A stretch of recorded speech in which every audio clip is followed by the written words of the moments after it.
Buenas tardes, bienvenidos a la clase de eje hipotálamo hipoficiario, su fisiopatología. Soy el doctor José Lidersburgo Zuleta, catedrático de la Facultad de Medicina de la UMS.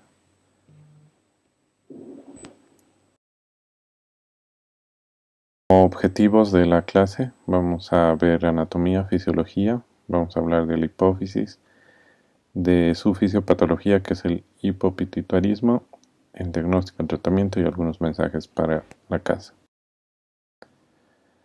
Bien, para comenzar a hablar de la fisiopatología del eje, tenemos que sí o sí hablar del hipotálamo, ¿no? El hipotálamo pues tiene como límites por la parte de encima al tallo hipoficiario, lateralmente al tercer ventrículo, que están viendo la situación, la parte anterior, que es la comisura anterior, y la parte posterior, que es el cuerpo mamilar, ¿no? Recordar también que el hipotálamo es derivado del diencéfalo, que lo estamos viendo acá en la formación del embrión, y pues es un elemento muy importante para las hormonas liberadoras y inhibidoras de la secreción de hormonas hacia el hipotálamo. Continuando con la anatomía del hipotálamo, recordando que el límite anterior, la comisura anterior, está por encima del tallo hipoficiario y en la parte posterior están los cuerpos mamilares. Si hacemos una ampliación de este lugar, vamos a encontrar un conjunto de núcleos productores de hormonas y tractos neuronales. Por ejemplo, aquí estaría el núcleo dorsal, el dorso medial, el posterior, ¿no? Aquí estaría el ventromedial, el anterior, el lateral, y aquí estamos viendo los límites, ¿no? Esta es la eminencia media, el tuber cinerum, que contiene materia gris y tiene el color ceniza, de ahí viene el nombre, y el infundíbulo que va a conectar con la adenohipófisis y la neurohipófisis, que significa embudo, ¿no? Estas neuronas tienen el sistema neurosecretor y mandan sus axones a la eminencia media, donde sus terminales liberan hormonas. Habíamos dicho a la adenohipófisis en el sistema hipoficiario. Ya ampliando más, esta es la distribución de los núcleos. Prácticamente tienen una situación o una división de núcleos mediales y de núcleos laterales. Si hacemos un corte sagital, vamos a encontrar dividido en 4 grupos. Sí, el primer grupo es el preóptico, el segundo es el supraóptico, el tercer grupo es el tuberoso y el cuarto grupo es el que esté más próximo a la región de los cuerpos mamilares.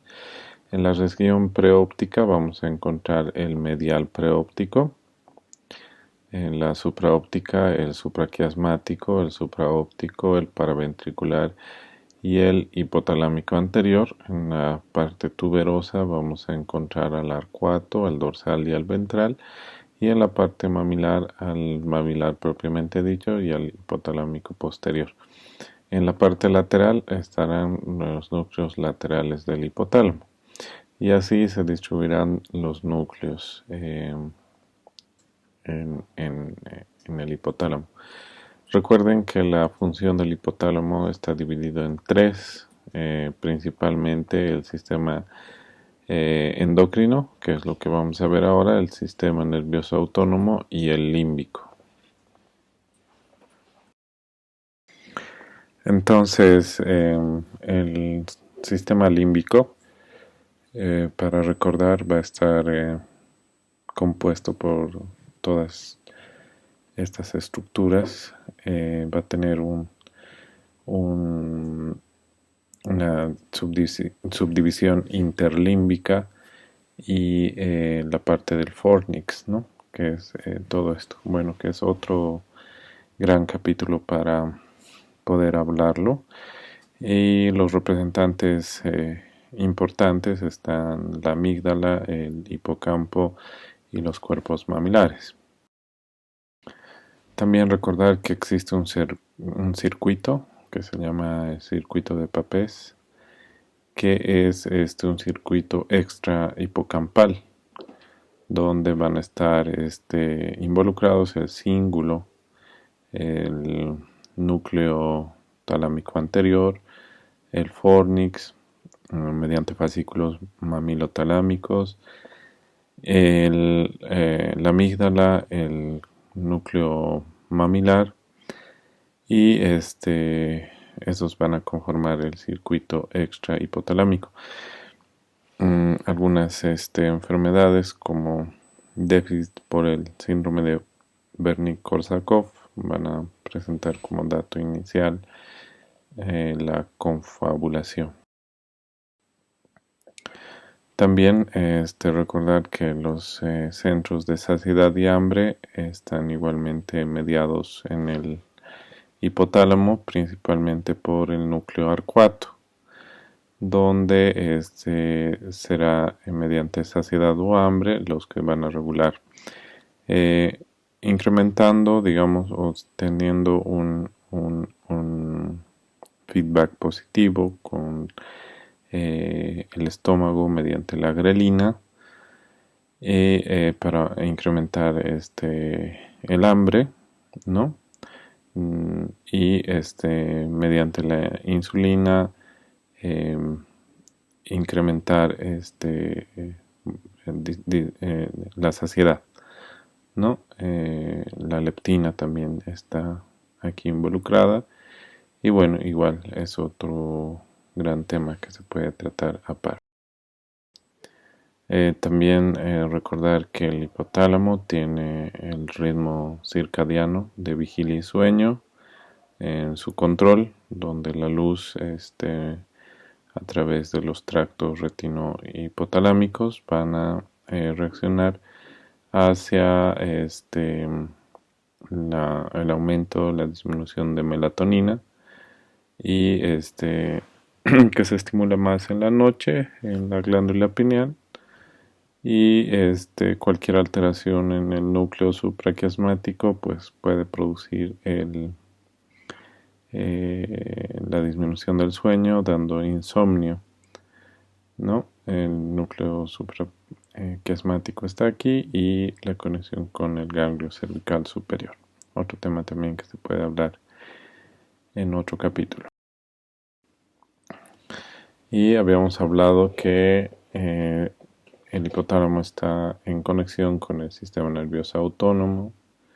Aquí ustedes están viendo la conexión del hipotálamo con núcleos en el tallo, como ser el oculomotor, que incluye el de Edinger-Westphal, así como núcleos motores dorsales del vago y el núcleo ambiguo, ¿no? Esto van a circular a través de la espina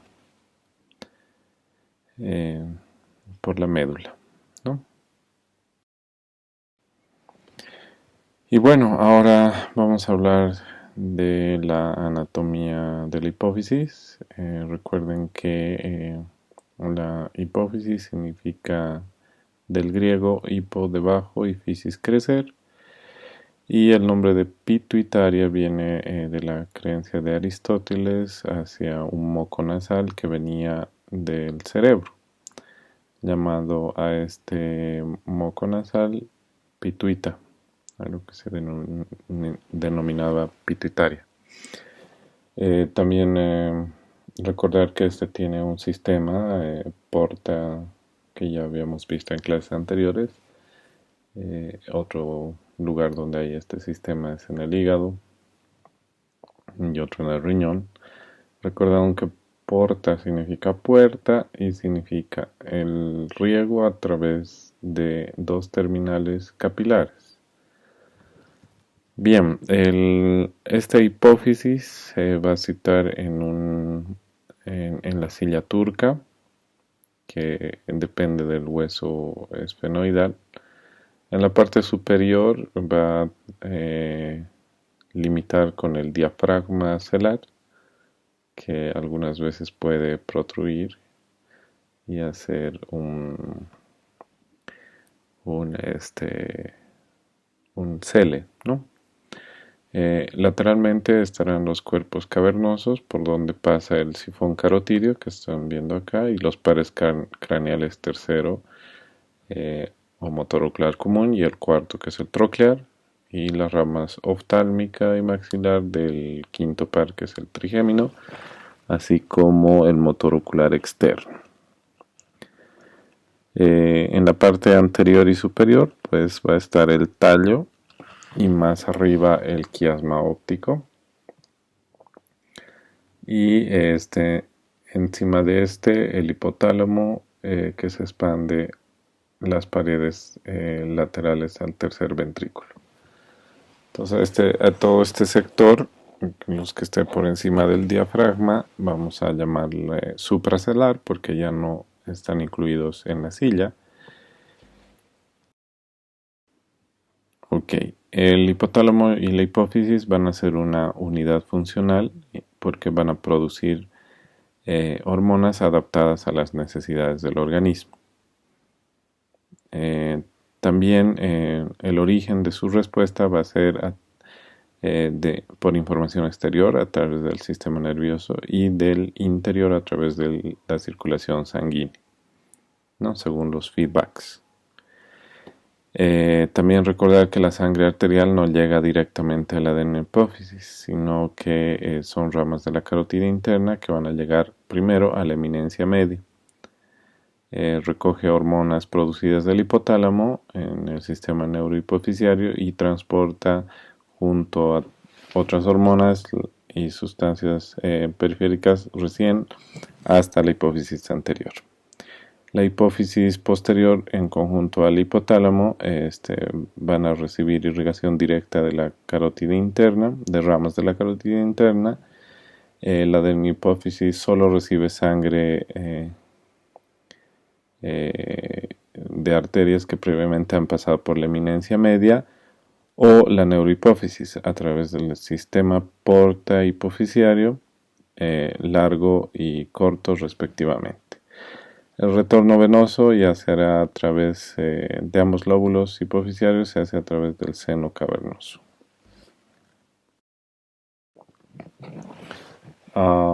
Es importante también recordar el origen embriológico. La hipófisis posterior, también llamada neurohipófisis, es la extensión del cerebro anterior, parte del hipotálamo que atraviesa el diafragma celar y se sitúa en la silla turca, ¿no? Aquí estamos observando cómo la neurohipófisis va a ser parte del cerebro anterior. Sin embargo, la hipófisis anterior, o llamada adenohipófisis, es la invaginación ectodérmica de la cavidad oral primitiva, o llamada estomodeo, ¿no? Y aquí estamos observando de esta bolsa de Rathke la formación de la adenohipófisis y el origen de la neurohipófisis. No, esta bolsa, habíamos dicho, denominada de Rathke, va a crecer lentamente hasta unirse a esta neurohipófisis y la conexión con la cavidad oral que pudiera tener estomodeo pues se va perdiendo y la adenohipófisis queda formando una unidad fisiológica, funcional y anatómica juntamente con el hipotálamo que está aquí arriba, al que va a estar unido por el tallo hipofisiario. Recuerden que esta es la eminencia media, el tuber cinerum y el hipotálamo por encima. Y ese es el origen. Hay algunas particularidades con la hipófisis que libera y controla la producción de hormonas principalmente de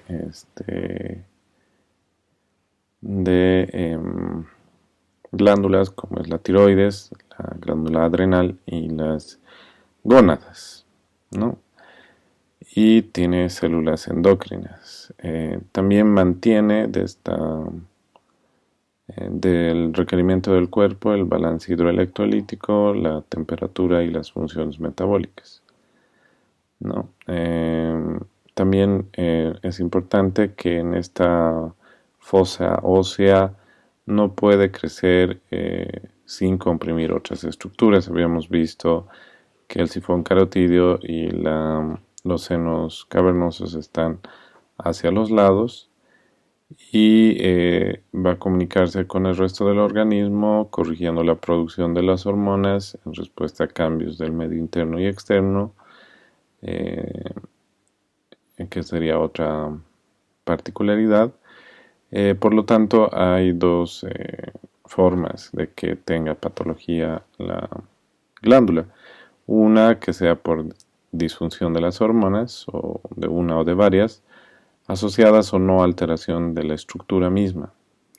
Y otra en la cual sí haya alteración estructural de la anatomía, pero que no tenga repercusión en la funcionalidad, es decir, en las hormonas. Aquí están viendo la correlación con resonancia magnética, donde encontramos la silla turca, la hipófisis, el tallo, el quiasma óptico y el tercer ventrículo y el hipotálamo, ¿no? Estos son los senos cavernosos y la porción del sifón carotídeo.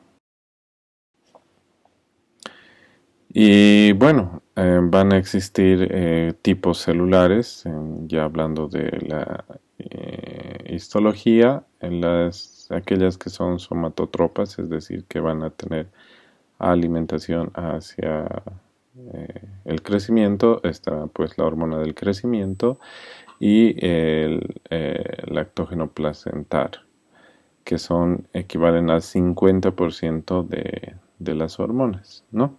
Y de estas, la mayoría son acidófilas, es decir, que tienen preferencia por tinciones ácidas, ¿no? De la hormona del crecimiento. También las lactotropas, que van a estar representadas por prolactina y péptido intestinal vasoactivo, que significa el 15%. Las corticotropas, que son la hormona adrenocorticotropa, ACTH, hormona beta lipotrofina, hormona estimuladora de melanocitos, en el 15%, y aquí están viendo cómo tienen una clasificación basófila o cromófobas, es decir, que no van ni a un lado ni al otro de ácido base. La tirotropa, que son hormonas estimulantes de la tiroides, en el 10%, hormonas luteinizante, LH, la folículo estimulante, el 10 también por ciento, junto con la dinorfina y el péptido atrial natriurético, y un tipo de celular aún desconocido que va a secretar proteína 7B2, factor estimulador de aldosterona, factor transformador del crecimiento y inmunoreactividad similar a la bompepsina, que son un grupo de menor cantidad.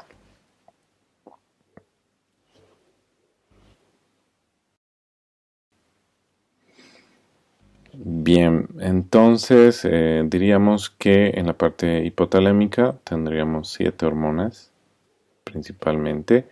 La liberadora de gonadotropinas o LHRH, o GNRH, que van a situar en el núcleo preóptico y en la región basal, y van a ir a estimular la liberación de FSH y LH en el órgano diana.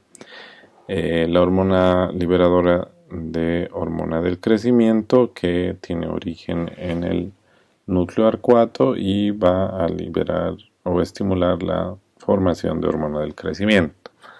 La somatostatina, en origen en el núcleo periventricular y paraventricular, que van a inhibir la hormona del crecimiento y en menor medida la tiroestimulante. La tirotropina, que es en origen paraventricular, que van a ir a estimular la tiroestimulante y la prolactina. La dopamina como tal va a ser secretada en el núcleo arcuato y va a inhibir la prolactina y en menor medida la tiroestimulante. El péptido intestinal a paso activo y el péptido histidina-metionina, que se van a situar a nivel del núcleo paraventricular. La corticotropina a nivel paraventricular y va a estimular la adrenocorticotropa y la beta-lipotrofina.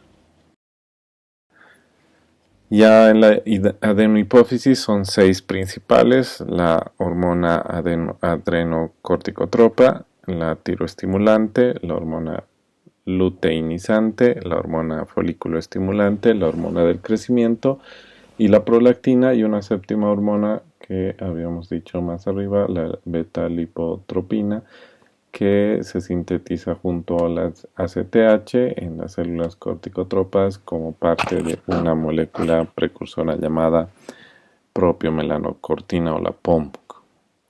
Las funciones de la beta-lipotrofina en el hombre son al momento algo desconocidas. Muy bien, entonces es bueno resumir que la intención fisiológica de estas hormonas creadas en los núcleos hipotalámicos es encontrar una respuesta que llegue finalmente a un órgano diana. Entonces, del hipotálamo, el principal núcleo es el arcuato. Regirá la liberación y la regulación de hormonas mediante un control indirecto. Habíamos dicho la hormona liberadora de corticotropinas, la hormona liberadora de tirotropinas, la hormona liberadora de hormonas de crecimiento, la hormona inhibitoria de la liberación de hormona del crecimiento, la prolactina, que estimula la liberación de ella, que prácticamente es la dopamina, y la inhibitoria de prolactina, así como la liberadora de gonadotrofina, que se va a encontrar en el núcleo medial preóptico. Eso en cuanto a la parte que va a ir al adeno, y en la parte de la neuro, que va a tener sus núcleos también en el paraventricular, ¿no? Para la oxitocina, y en el supraóptico para el balance hídrico mediante la antidiurética.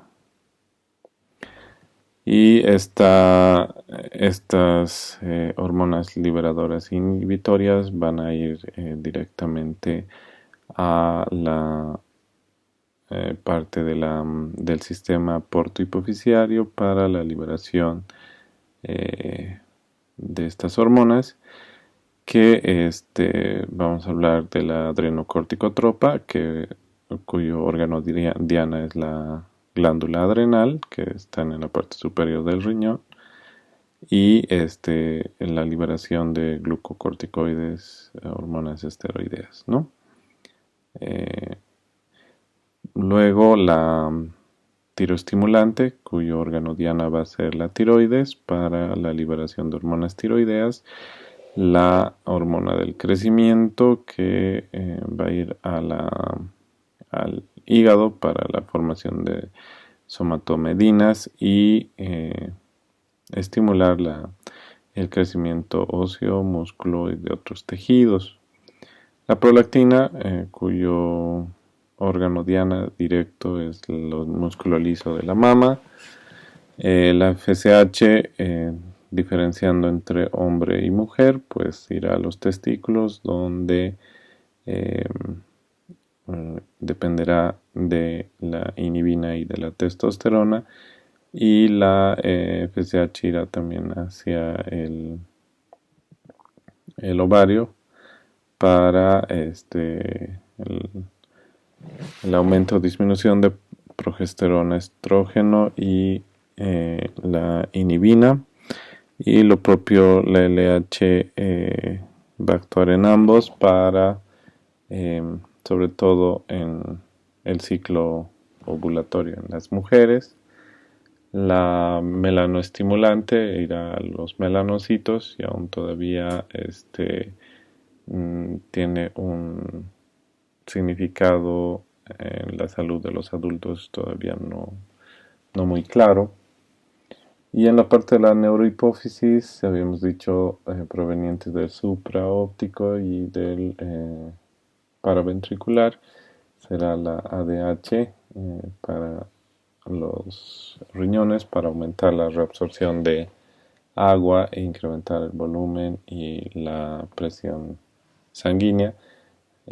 También tiene una función de vasoconstricción directa. La oxitocina en hombres irá al músculo liso de los conductos deferentes y de la glándula prostática, y también tiene influencia en la mama de las mujeres y en el útero para estimular o contraer el músculo liso en caso del parto, ¿no? Bien, básicamente son tres mecanismos los que controlan la secreción hormonal. El mecanismo neuronal, el mecanismo metabólico y el mecanismo endocrino. En el neuronal va a haber estímulos sensoriales vegetativos que modulan los niveles plasmáticos de hormonas. En el metabólico, nutrientes o iones que controlan la secreción de la hormona, y en el endocrino, que es el más común, tendrán el sistema de retroalimentación o feedback, que es un método de autocontrol de un sistema mediante la inserción del resultado de su actividad anterior. Entonces están viendo ya cómo funciona un sistema y cómo otro sistema puede dar inhibición de la respuesta, por ejemplo, de la hormona del crecimiento con la somatostatina, por ejemplo, ¿no? Que son directamente hormonas inhibitorias y hipotalámicas, ¿no? Y estas son hormonas hipotalámicas liberadoras, que ya las hemos visto, y hormonas de la adenohipófisis. Entonces se crean dos sistemas que van a funcionar mediante el sistema de feedback. Por ejemplo, la FSH y la LH, en la TSH y la ACTH, estimulan sus glándulas diana para secretar hormonas que a su vez frenen sus respectivas hormonas trópicas y liberadoras. Esto en el feedback negativo. La prolactina y la hormona del crecimiento no tienen un producto periférico, es decir, no van a tener como objetivo que el órgano diana libere otras hormonas, sino van a actuar directamente y no tienen feedback negativo, pero sí distintos factores capaces de modularlos, como la somatomedina C, ¿no? en el órgano diana el aumento de los estrógenos producirá la ovulación y tendrá un feedback positivo poco antes de producirse la ovulación, aumentando la gonadotropina hormona liberadora y la luteinizante, ¿no? Recordar que trofismo significa un proceso de nutrición de los tejidos. El mecanismo de comunicación y retroalimentación, recalcando, el hipotálamo va a hacer hormonas liberadoras, ¿no?, hacia la hipófisis, y saldrán las hormonas tróficas que harán que la glándula periférica produzca el hormona. Entonces estaríamos viendo todas las que están en nivel hipotalámico, las que están a nivel de la adenohipófisis y los órganos diana, ¿no? Muy bien.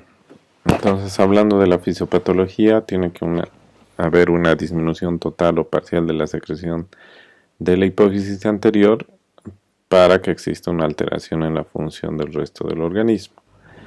Las lesiones que se pueden encontrar son netamente de la hipófisis o hipotalámicas o del sistema de esta unidad funcional entre hipotálamo y hipofisiario en lo que lo conecta, en las estructuras que conecta, que es el tallo o la eminencia media.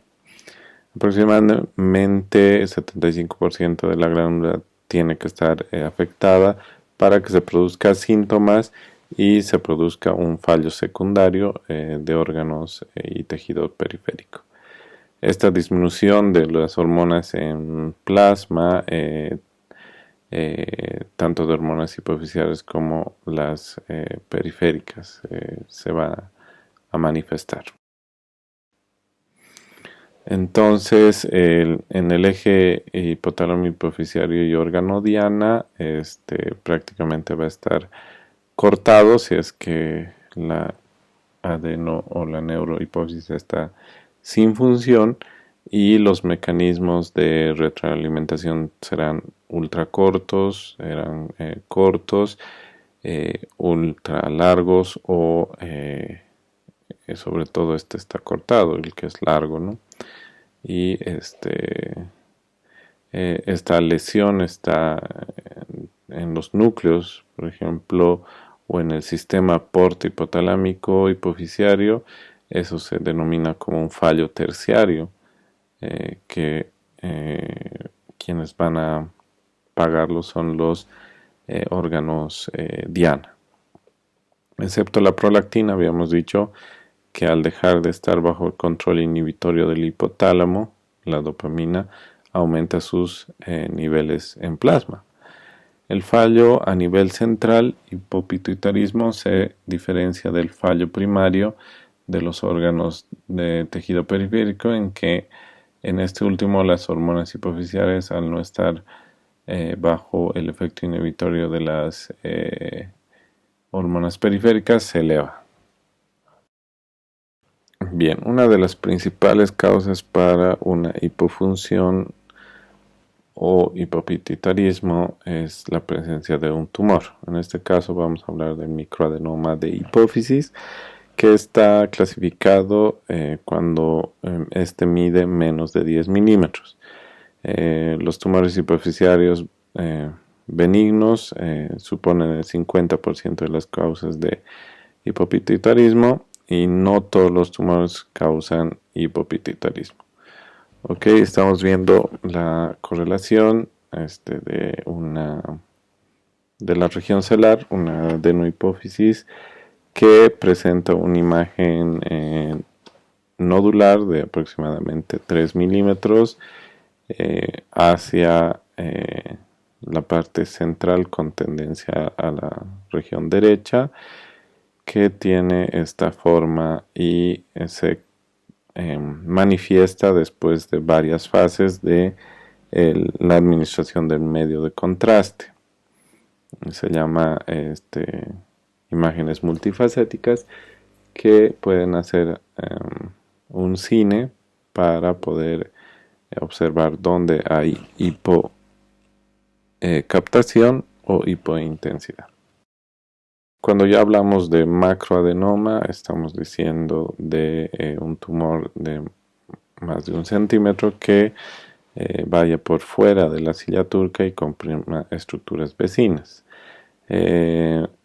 Otro diagnóstico diferencial es el craneofaringioma, que es un remanente de la bolsa de Rathke. Se produce en menores de 15 años en el 55%, y en esto se va a encontrar fallo del crecimiento, diabetes insípida o defectos en el campo visual. Otros representantes o comunes son los meningiomas del ala del esfenoide, cordomas y germinomas, o metástasis de tumores de pulmón o mama o linfoma.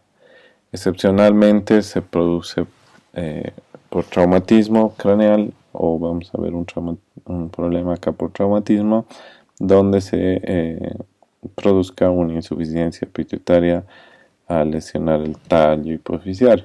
Y aquí ustedes están viendo la correlación en un diagrama y en resonancia magnética en corte sagital y en corte coronal, cómo se observa un macroadenoma, habíamos dicho que es mayor a 1 centímetro, que estaría en contacto con hipotálamo, estaría desplazando el quiasma óptico, y eso seguramente es la sintomatología del paciente. Bien, las causas de hipopituitarismo habíamos visto algunas, pero las más comunes son las invasivas. Habíamos hablado del adenoma en micro y macro, el craneofaringioma, tumores parahipofisiarios, metástasis, malformaciones.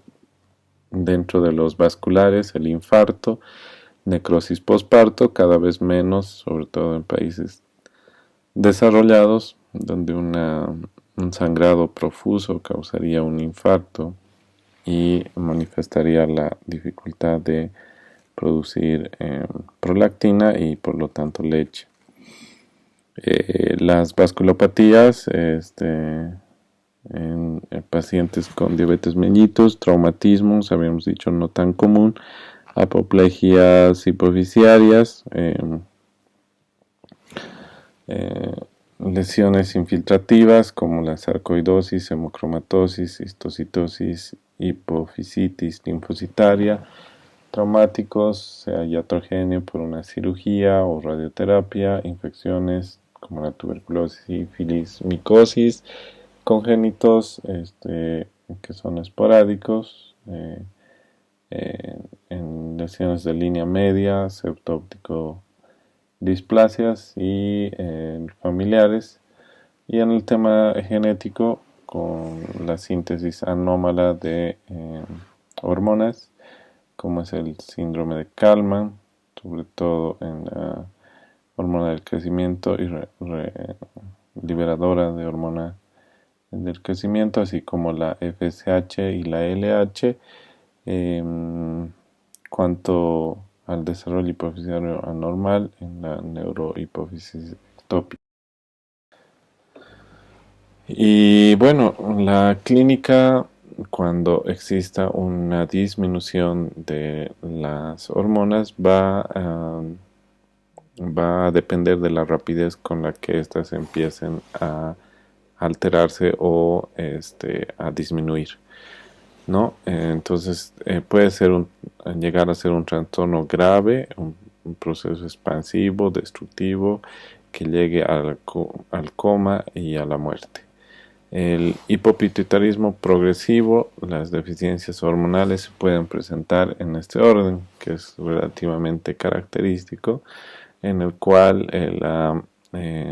primero falle la hormona del crecimiento. Recuerden el porcentaje que tiene, digamos, en la histología.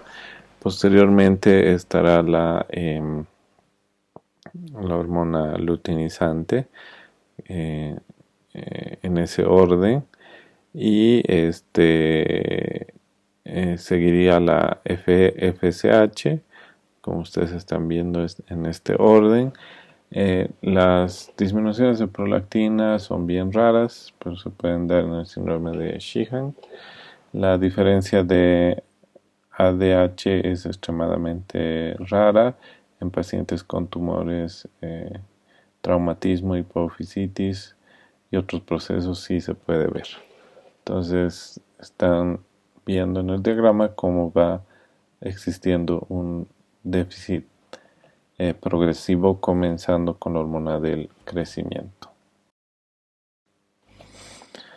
Y la clínica pues irá de acuerdo a lo que se va perdiendo. Por ejemplo, si se pierde la hormona del crecimiento, en niños habrá talla baja, en adultos habrá cambios en la composición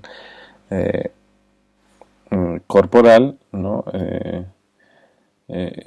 Ocasionalmente hipoglucemia en los niños, líneas faciales finas en los adultos y osteopenia en los ancianos. Habíamos dicho que tiene que ver en el crecimiento óseo, ¿no? Si disminuye FSH, entonces habrá infertilidad manifestado en hombres como hipogonadismo, oligospermia, y en mujeres como hipogonadismo también y oligoamenorrea. Aquí estamos viendo lo que puede provocar, ¿no? La tiroestimulante su déficit pues va a ser igual al bocio, pero sin al hipotiroidismo, perdón, sin bocio, ¿no? Y así la ACTH producirá despigmentación, hipoadrenalismo, ¿no? La disminución de ADH producirá diabetes insípida.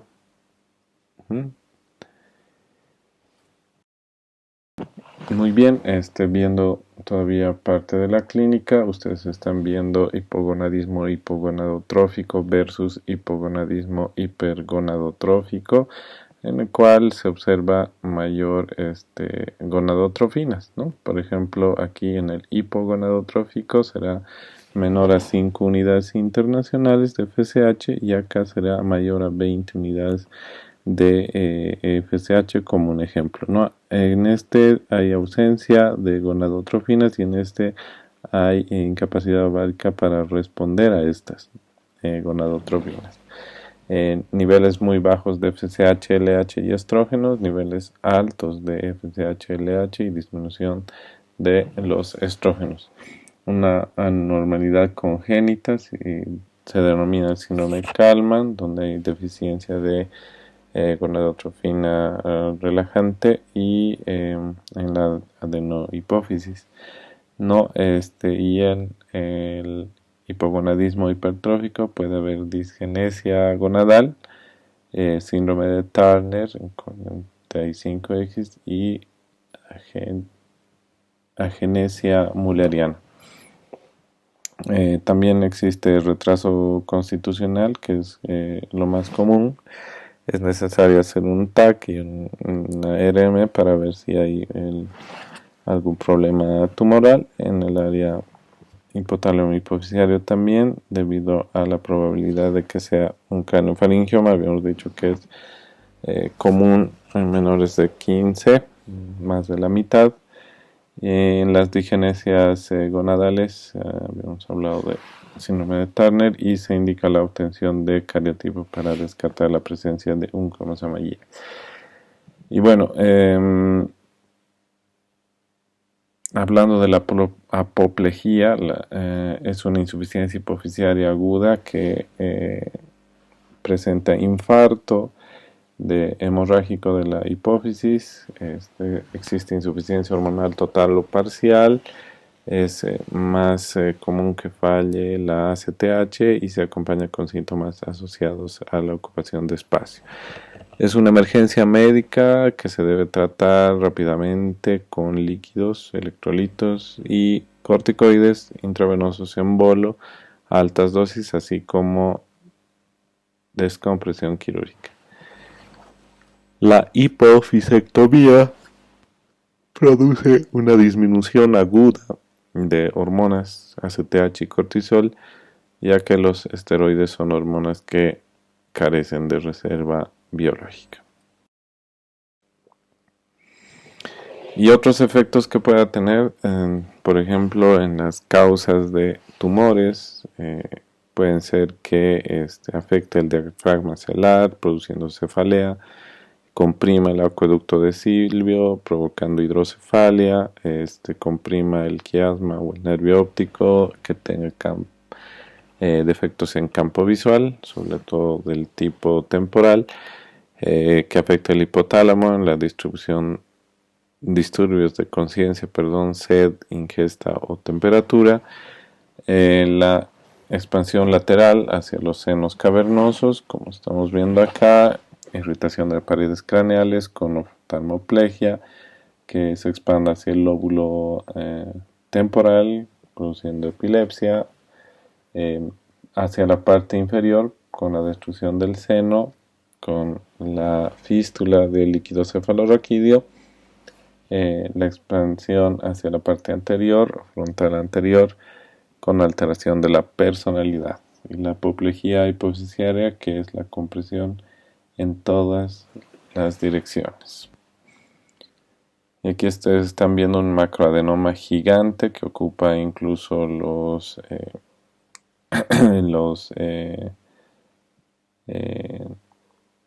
las partes del ventrículo lateral. Y bueno, continuando con la clínica, raramente los tumores suprarrenales, como el craneofaringioma, van a comprimir el acueducto, como estamos viendo en este caso. En este caso sí lo hace y produce la hidrocefalia. Si afecta la parte lateral, producirá parálisis o plejías de los pares craneales que pasan por ahí, sobre todo los oculares, y raramente produce epilepsia si comprime el nervio temporal. Si se afecta el hipotálamo, puede producirse disturbios, sobre todo de conciencia, sed anómala, hiperfagia o alteraciones de la regulación de temperatura. Aquí estamos viendo si comprime habíamos dicho, la eminencia media, va a producir esta compresión de la dura madre, cefalea, en los faringiomas, la hidrocefalia, la compresión del quiasma óptico, las alteraciones en el campo visual, sobre todo con hemianopsia bitemporal, y si se van o destruyen la pared del seno, entonces va a haber una fístula con el líquido cefalorraquídeo y puede terminar en meningitis. Esta es la representación de cómo el tumor, si comprime el quiasma, va a producir una hemianopsia bitemporal, o sea, una visión. Y aquí está representado como hay este tipo de alteración en el campo visual temporal. Dentro del diagnóstico, esto va a ser clínico, laboratorial, imagenológico. Ustedes pueden ver aquí clínicamente muy evidente, ¿no? Por ejemplo, la prueba de estimulación de insulina para la hormona del crecimiento, el test de estimulación de adenocorticotropina para medir la ACTH, para medir la TSH estará la hormona liberadora de tirotropinas como marcador, el déficit de FSH-LH, para ver, además de medir testosterona o estradiol, y la prolactina, que tiene medición directa. Bien, el tratamiento irá directamente a sustituir estas hormonas, las que falten, ¿no? Primero se debe sustituir cortisol y tiroxina, y ya antes de cualquier cirugía, el manejo de la etiología y la revaloración de la función. Esto solamente para recordar el origen de la bioquímica de estas hormonas, pues es el colesterol, la pregnenolona, que mediante enzimas, por ejemplo la 17 alfa hidroxilasa, van a terminar en cortisol, en eh, aldosterona, mediante la dehidroepiandrosterona, en testosterona, en dehidrotestosterona y en estradiol. No, para la sustitución de ACTH está la hidrocortisona, el acetato de hidrocortisona y la prednisona en las dosis que están observando acá. De la TSH se libera o se sustituye con levotiroxina, la FSH y la SH en varones con el enantato de testosterona y los parches cutáneos de testosterona en mujeres con estrógenos conjugados, con progesterona, con parches cutáneos de estradiol, y si hay infertilidad, gonadotropina menopáusica, gonadotropina coriónica humana. La hormona del crecimiento con somatotropinas, tanto en niños como adultos, en las dosis que observan, y la vasopresina mediante desmopresina intranasal de 5 a 20 gramos 2 veces al día. Bien, mensajes para la casa. Recuerda que el hipotálamo es el origen de liberación e inhibición de las hormonas, y estas van a comunicarse con la eminencia media, el tubercinerum, el infundíbulo, el tallo hipofisiario, hacia la adenohipófisis, ¿no? Hacia la adenohipófisis, liberando 1, 2, 3, 4, 5, 6, 7 hormonas principalmente, que van a ir a los órganos diana, como es el músculo, la mama, la glándula adrenal, la glándula tiroidea, los testículos ovarios, el riñón y la mama o el útero, ¿no? De esto se va a formar la IGF-1, la prolactina, el cortisol, la tiroxina, el estrógeno, testosterona, la regulación de vasoconstricción o reabsorción de agua y sodio, y la contracción de músculo liso. Entonces el paciente básicamente en la etiología tendrá tumor, infarto o lo que se llama la silla vacía. Tendrá cambios de personalidad, tendrá disminución del volumen de tejido muscular o subcutáneo, pérdida de peso, debilidad y disminución de la libido o amenorrea. Esto eventualmente tendrán todos los problemas del Addison, excepto por la hiperpigmentación de la piel, todos los problemas de un hipotiroidismo primario, y pueden presentar falla al dar de lactar, diabetes insípida y falla de crecimiento, sobre todo en niños, que lleven finalmente a la muerte.